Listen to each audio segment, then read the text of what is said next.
Hello, everyone. My name is Don, the movie reviewer, and today we're going to be talking about the worst movies of 2017.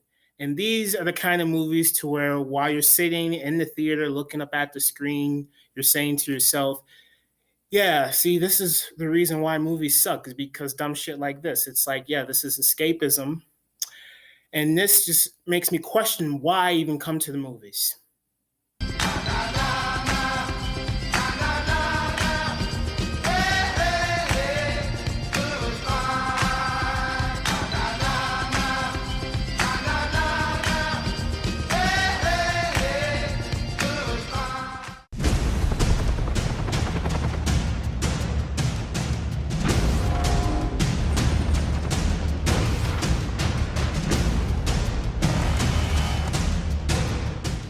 Transformers: The Last Night. I did not see this movie in the theater because I'm not going to be duped again. I saw the first Transformers when I was like in high school, I think, and I enjoyed it. It was at the drive-thru, saw 3 movies, and that was the second one. It was cool when I first saw it. Now I watch it. I saw it maybe a few months ago. It sucks. I don't like it. Then the second one's garbage. Third one's, they're all garbage. And the last one I saw, Age of Extinction, I skipped the theater with that one too. Watched it, I rented it, and it sucked. And then so this one here, The Last Night, I skipped it. I'm not being duped again. And I rented it because I'm like, well, I've seen the other ones, might as well watch this. I watched it, and I'll admit, I just like kind of skipped through most of it. Like I wasn't paying attention because it's the same shit as all the other ones, and it's garbage, and it's explosions, and it's mind-numbing, and it's some bullshit, and it's just garbage. It's garbage. It's like, I don't like it. That's all I have to say. And the reason why it's number 10 is because I really didn't watch the entire thing. I just kept skipping shit because I didn't like what I was seeing.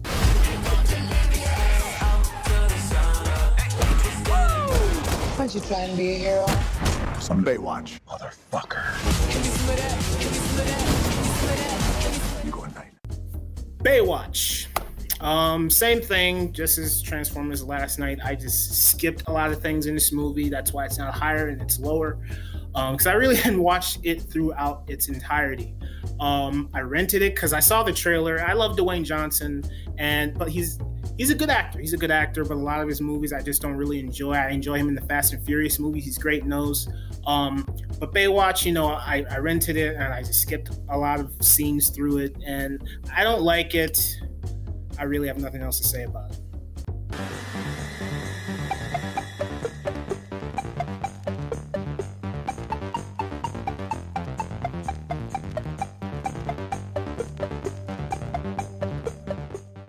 The Snowman. I was really excited to see this movie because when I saw the trailer, it looked a little dumb, I admit, but it reminded me of Gone Girl, and Gone Girl, fantastic movie. And ever since Gone Girl, I feel like there have been a lot of movies like Girl in the Train.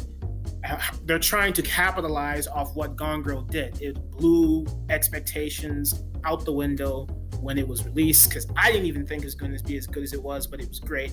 And there are a lot of movies trying to copy it, and so I think that Snowman is another thing. I thought it was going to be like that, but it was completely off. I watched it in the theater, not on its release date, because I was kind of nervous about it. I heard initial reviews, and I was like, staying away from this. But I heard the movie was so bad. It was one of those situations like Fantastic or Fanforstic, however you want to pronounce it, when people were saying it's so bad. And that just makes me curious, because if it's like bad towards like, some emoji movie kind of crap, I'm like, yeah, of course it's going to be bad. I'm not paying money to see that. But if it's so bad to the point of everyone's talking about it, like it's so bad, I was like, I have to see this. See how if it is this bad. So I watched it, and it is as bad as everyone says it is. Like the editing in it is really choppy, and Michael Fassbender is such a fantastic actor. But in The Snowman, he's like sleepwalking throughout his entire performance, and it makes sense, I guess, because he's playing a drunk. But he's just just sleepwalking throughout the entire thing. And then the reason as to why the killer's doing what he's doing is so dumb and doesn't make any sense and it's pathetic. And Snowman's garbage. And I just skipped a lot of scenes throughout this movie. I did watch it in its entirety though, but I was kind of like looking at my phone and doing other stuff as I was watching it. And I really wanted to leave the theater after I did see it, but I didn't. I stuck through it no, Michael Fassbender, you can do better than this, man. Come on. We have to shut the system down. The only one who has the kill codes is the president. I need your help. Geostorm, starring the man, Gerard Butler. Do I make you horny, baby? Do I? Do I make you randy? Yeah. I love him in 300. I love him in The Ugly Truth. I think he's funny in that. And ever since then, I feel like he's just kind of, you know. But I still like him. And I saw Geostorm, and I already knew what I was getting, but it should have gave me more, so I didn't get what I wanted necessarily. I didn't hate this movie because it was predictable, so I knew what I was getting into when I watched it.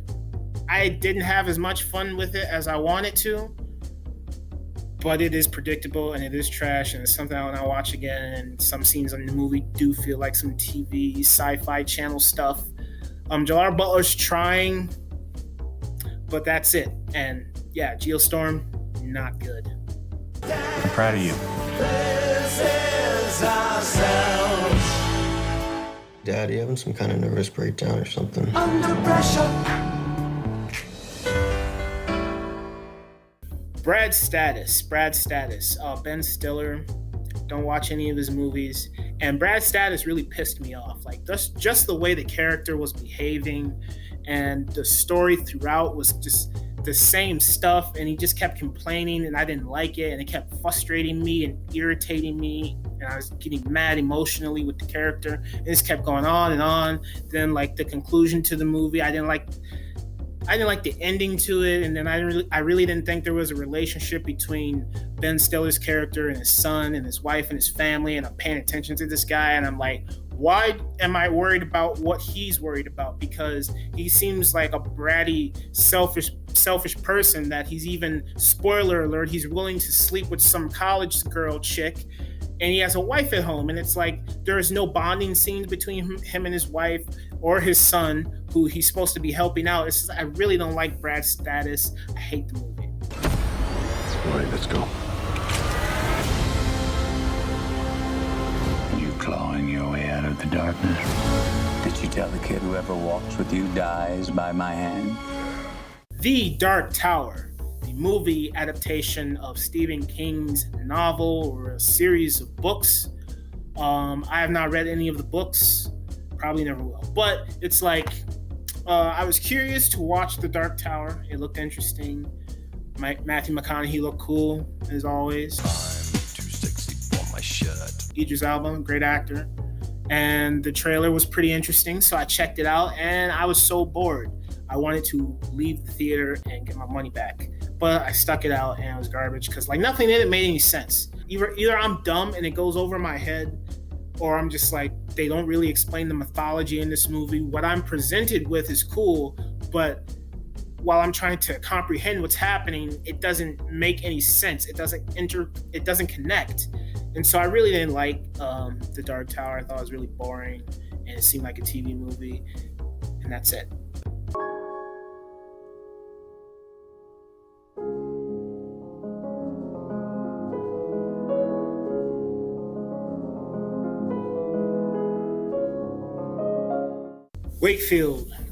Wakefield really pissed me off.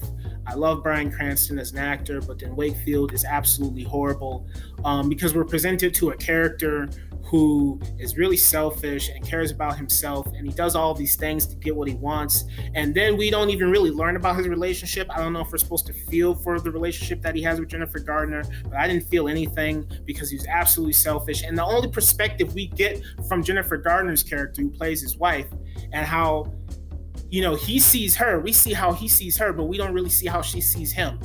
everything that we get about her character is from Bryan Cranston's perspective. And so it's like, I don't feel any sympathy for his character for what he's doing, because what he's presenting me with is he's like trying to state his case throughout the movie, saying, oh yeah, this is what happened, and it led to this, and she does this, and then this is how she feels towards me, and what if I did this and this happened? And it's just like, there are no scenes in the movie where I get anything from her perspective to learn about her and what she has to say about herself. She can't present herself in the movie. She has to be presented through someone else's eyes. So I didn't really get an in-depth look at the relationship. So then when that relationship just seems kind of stale, and I'm looking at Bryan Cranston's character, and I'm just like, okay, I don't like anything about him. He doesn't have any values. He's just doing this to get back at his wife for selfish reasons.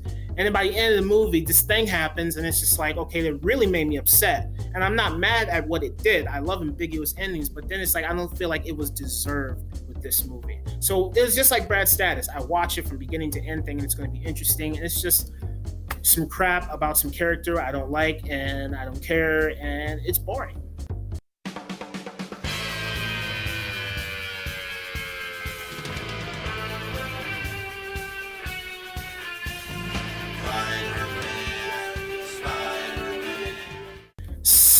Spiderman Homecoming. Yes, this is one of the worst movies of 2017. Here's why. I'm going to do this as quick as I can.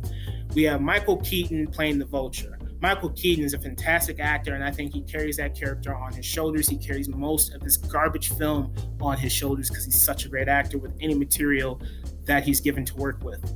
So yeah, Vulture in this movie, at the beginning of the movie, they establish who he is as a villain.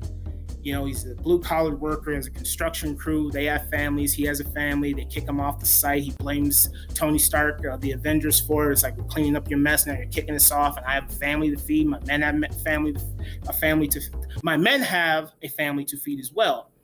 And he gets kicked off his project, and then some guy calls him some name, and he punches the guy in the face. So off that note, we know immediately that he's a violent guy. But he has a family, so we still feel sympathy for him. And he's trying to take care of his crew, and then they have all the alien tech, and then he just decides to become a villain at a drop of a dime because he wants to protect his family. And then there's a stupid scene where they show money. It's a close-ups of money.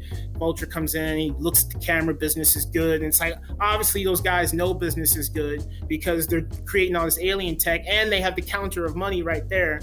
And you don't need to tell us, it's obvious enough. And then it's like, okay, you see a scene where his daughter is in the movie. There's no reason why that's his daughter. There is a reason, but it's dumb, and we'll get to that. But it's like, Peter Parker's crush is Vulture's daughter.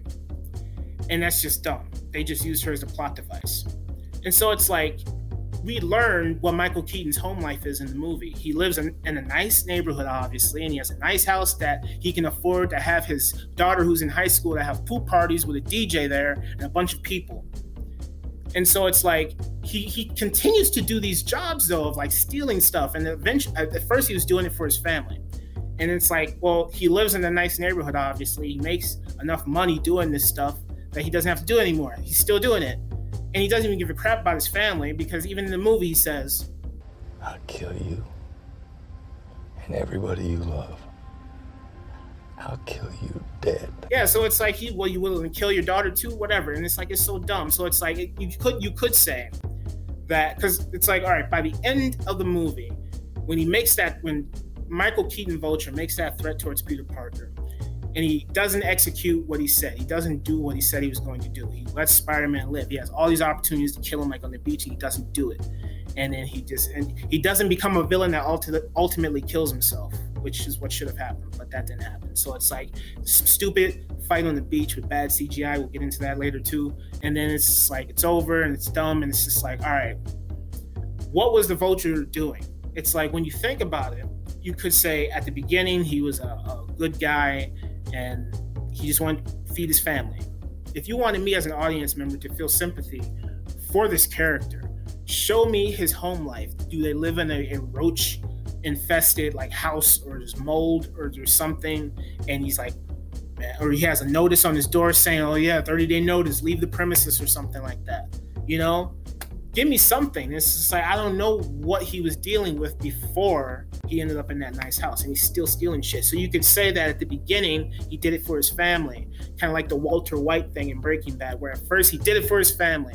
He had morals, he had values, and then what he got into corrupted his mind so much, and corrupted his soul so much that he forgot completely about his family and what he was doing this originally for, and he became bad and was just like, okay, now I'm doing it for my own selfish reasons, and I don't care about what my original goals were, like protecting my family. And the movie could have showed that. It could have showed like, yeah, he's one way and protect my family, but then it's like he got corrupted and just decided, oh, now I have a new goal and it's all selfish reasons and I don't care about my family anymore. But the movie didn't show that either. And if he's just being a dick, he's just being a dick, because it's like we see his home life. He doesn't give a shit about his daughter. They don't show in the movie any scenes with him and her bonding. It's just like he has a nickname for her, and he even threatens his own daughter, like, I'll kill everyone you love. Well, you love my daughter, I'll kill her too. And there's no relationship between him and his daughter, or him and his wife. And her nationality is just used as a plot device to make you not assume what the twist is going to be in the end, at the middle section of the movie, where it's like Michael Keaton's white. So, and the crush that Peter Parker has, she's dark skinned, and so it's like you're not going to know what's going to happen. And then the reveal happens, like, oh, Michael Keaton is the father. We didn't know that. And then it's like, okay, now I'm looking at this little relationship that Parker had with this girl is useless now. The whole thing was just used as a plot device for this reveal. And now that whole stuff that they built up to about them getting together, possibly going to Homecoming, is useless now. And her character's useless, and they boot her at the end of the movie. You never see her again. She's a plot device throughout the entire thing. And then the Mary Jane character, I think her name is Zendaya, played by Zendaya, is just like here to be revealed as a Mary Jane character at the end. She doesn't do anything. All the other characters in here are one-dimensional. And it's bad, but the CGI is bad too. CGI in the movie is really bad. Yeah, I don't like Spider-Man Homecoming at all.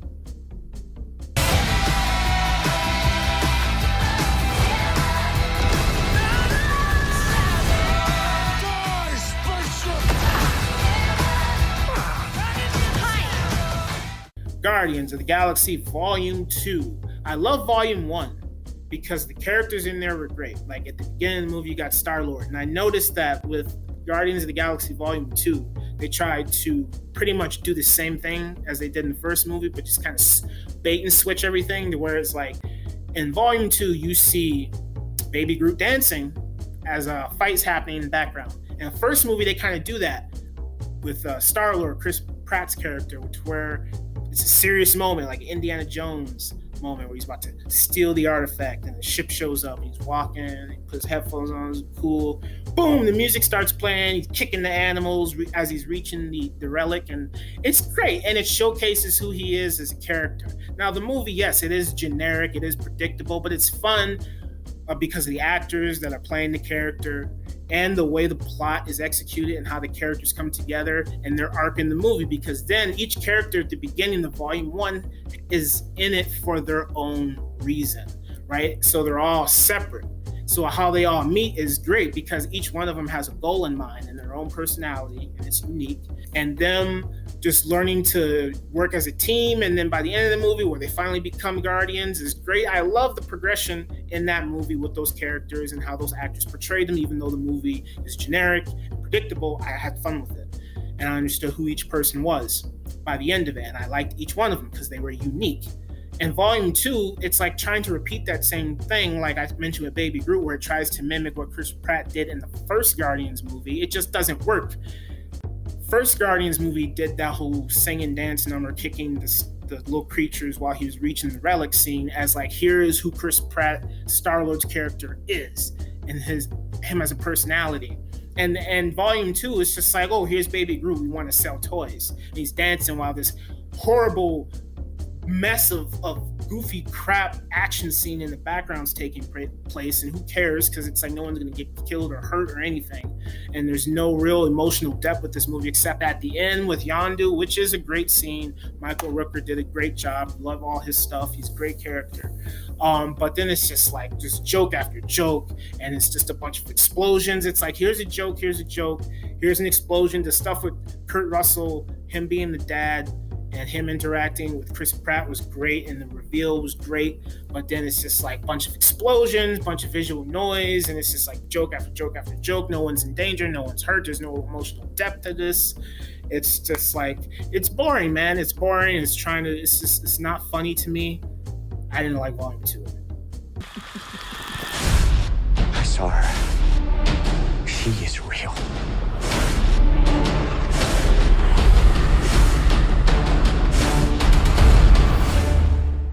The Mummy, starring Tom Cruise. I like Tom Cruise as an actor. Him and like the Mission Impossible movies lately are great. I like Tom Cruise. I have no problem with him. I respect him as an actor. He's great. And so I watched The Mummy thinking, oh yeah, I don't know about this movie. I thought it was going to be dumb, and it was. But I did see the first trailer that was released. And at first I didn't like it, but then I kept watching it and it grew on me. And I love the zero gravity scene. That was great. But then some other stuff in there, like, what is this, Edge of Tomorrow sequel? He's coming back to life, all this stuff. I didn't like it. It looked like Brendan Fraser Mommy. And Brendan Fraser Mommy movies were fun, like kids movies. But as an adult, it's just like stupid stuff. But it's like, they tried to imitate that and throw a bunch of different stuff in here. And with this movie, Tom Cruise is great, regardless of what material he's given. I think he's good. But he was just miscast in this movie. They should have casted someone younger. Like, they should have casted someone like Ryan Gosling for this character. Someone who's a little young. Joseph Gordon-Levitt even. Someone who's a lot younger. I'm not saying Tom Cruise can't do the stunts. He can do his own stunts. It's great. I'm not saying as far as the stunts are concerned. I'm saying as far as just like some character who's supposed to feel, I don't fucking know, man. I just thought the movie had a bunch of different like elements mixed into it that didn't mesh well. Like, it's a comedy, and the comedy really went off the deep end with me. I didn't think it was funny. The action scenes weren't anything special. I mean, the zero gravity scene I even thought was kind of lame in the movie because I've already been exposed to it in the trailer, I guess. And I just didn't enjoy this movie. It didn't make any sense. It did not give me any desire to see anything else coming from the dark universe. It was bad. It was bad, and all the acting in here, except for Tom Cruise, was horrendous. And Jake Johnson is a good actor. Like, please watch Drinking Buddies, because Jake Johnson in Drinking Buddies is fantastic. He's fantastic in that movie, and he's also great in Safety Not Guaranteed. And I watch him in this, and he's horrible. He's absolutely horrible, and they misused him too. Whoever wrote the script is terrible. It's terrible. I think what they should do with the Dark Universe, what they should have did with the Mommy movie, is make it 100% serious. They should have took the Exorcist approach, man. They should have shot this serious and dramatic, sprinkle a couple little action scenes in there, with people being chased, car chases, those couple little sprinkles of action scenes, but mostly make it serious and dark and rated R and blood and a good actor and a good story and an engaging plot that moves along and is suspenseful, like some Hitchcock stuff, man. They can do it. But you have to know who your target audience is and know what you're aiming for, right? And so therefore, what kind of movie you need to make. This action stuff, man, no. Make it serious, man. Make it dark. Make it rated R. Make it dramatic. Make it suspenseful with a couple little sprinkles of action, and you'll be fine. Kind of like some Da Vinci Code meets The Exorcist kind of stuff, and meets a little bit of Hitchcock in there with some sprinkled action scenes, and you got a hit on your hands, I think.